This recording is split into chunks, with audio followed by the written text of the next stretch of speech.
नमस्कार।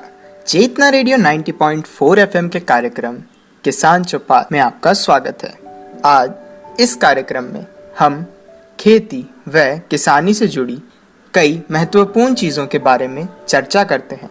तो आज इस श्रृंखला को आगे बढ़ाते हुए हम बात करेंगे नादेप खाद बनाने की विधि की। इससे पहले हमने जाना था कि नादेप कंपोस्ट क्या होता है। हमने जाना कि इस प्रक्रिया की खोज किसने करी, इसकी शुरुआत कहाँ से हुई, इसके तीनों प्रकार के बारे में जाना और बाहरी तौर पर हमने देखा कि इन प्रकारों के अंदर क्या किया जाता है। आज हम नादेप खाद को बनाने की विधि के बारे में बात करेंगे। सबसे पहले बात करते हैं आवश्यक सामग्री की। किसी भी चीज़ को बनाने से पहले उसकी सामग्री का ज्ञान होना बहुत ज़रूरी है तथा वह सामग्री उपलब्ध होना भी बहुत ज़रूरी है, तभी वो चीज़ आप बना पाएंगे।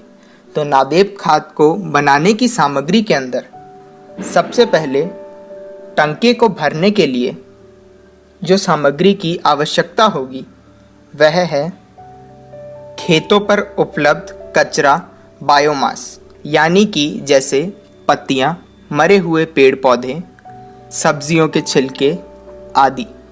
इसका वज़न आपको 1400 से 1600 किलो के अंदर रख कर इसे टंके में भरना है। गोबर की मात्रा 100 से 120 किलो होनी चाहिए। मिट्टी छनी हुई भुरभुरी होनी चाहिए जो 600 से 1800 किलो के बीच होनी चाहिए, लगभग 120 टोकरी। पानी 1500 से 2000 लीटर पानी, लगभग 8 से 10 ड्रम। यदि बायोमास हरा एवं गीला है तो पानी की आवश्यकता कम रहेगी, परंतु अगर बायोमास सूखा है तो पानी की आवश्यकता बढ़ जाएगी। अब हम सबसे पहले बात करते हैं टंके की भराई की कि आप उसको कैसे भरेंगे। तो इसके लिए सबसे पहले प्रथम परत जो होगी उसके अंदर बायोमास कचरा आदि को 3 से 4 इंच के टुकड़ों में काट लें तथा इसकी 6 इंच मोटी तह में जमाएं। इसके बाद इस वनस्पति कचरे को 4 से 5 किलो गोबर का 100 से 125 लीटर पानी में घोल बनाकर अच्छी तरह गीला करें।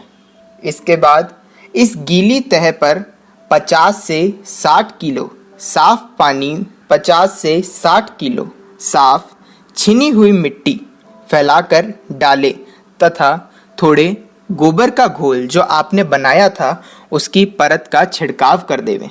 अब बात आती है द्वितीय परत की।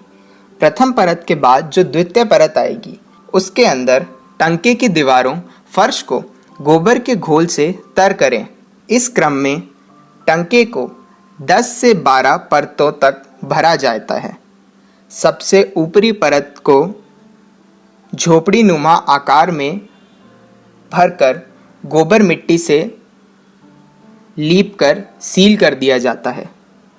इस पर दरार न पड़े सील कर दिया जाता है, लेकिन हमें ध्यान रखना है कि इस पर दरार पड़ने पर इसे बार बार लीपते रहें।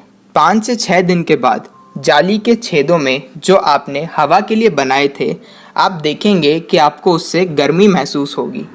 15 से 20 दिन में टंके की सामग्री सिकुड़कर 8 से 9 इंच तक धंस जाएगी। अब आपको क्या करना है, इसे फिर से वनस्पति कचरे की बताई गई विधि के अनुसार 6-6 इंच की परत को टंके से 2-2.5 फीट ऊपर तक भर दें और टंके को गोबर से लीप कर सील कर दें।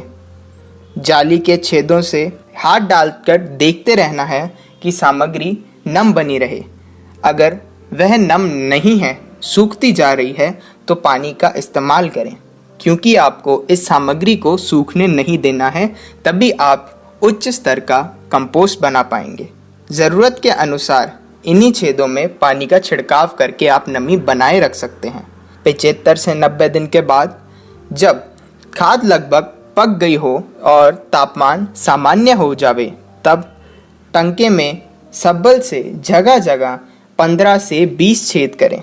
अब 1-1 किलो राइजोबियम जीवाणु, एजोबैक्टर जीवाणु और पीएसबी 1-1 बाल्टी पानी में अलग अलग घोल कर अलग अलग छेदों में डालें। छेदों को फिर बंद कर दें। उचित यह होगा जिस फसल में उत्पादित खाद का प्रयोग किया जाना है, उसी फसल से संबंधित जीवाणु का आप इसमें प्रयोग करें, जिससे आपकी फसल को अधिक सहायता मिले तथा उस फसल की तादाद बढ़े। इस प्रक्रिया से आपकी फसल के साथ साथ खाद की भी गुणवत्ता बढ़ेगी। 110 से 120 दिन के बाद खाद टंकों से निकालें। खाद के ढेर को छांव में रखकर पत्तों से ढक दें। इस पर पानी का हल्का छिड़काव करें ताकि नमी बनी रहे। ऊपरी अधपका 10 से 15% कचरा अलग करें। उसे नया टंका भरते समय उपयोग में लें। इससे आपके कचरे का उचित उपयोग भी हो जाएगा तथा आपको नया टंका बनाते समय सामग्री में मदद भी मिलेगी। आखिरी में एक टंके से 2.5 से 2.7 टन खाद निकलती है, जो 1 हेक्टेयर क्षेत्र के लिए पर्याप्त होती है। अगर आप इन सामग्रियों का सही से उपयोग करें, विधि का सही से पालन करें, तो आप काफ़ी मुनाफा कमा सकते हैं। यह एक ऐसा तरीका है जिसमें आप शून्य लागत के साथ अपनी फसल का काफ़ी फायदा कर सकते हैं, आपकी मिट्टी को उपजाऊ बना सकते हैं और इस तरीके से आपका जो बायोमासिक कचरा है उसका भी इस्तेमाल हो जाएगा। तो उम्मीद है कि आज के इस कार्यक्रम में आपको जो चीज़ें बताई गई वो आपके लिए सहायताजनक रही होगी। मिलते हैं इसी समय कल इसी कार्यक्रम में।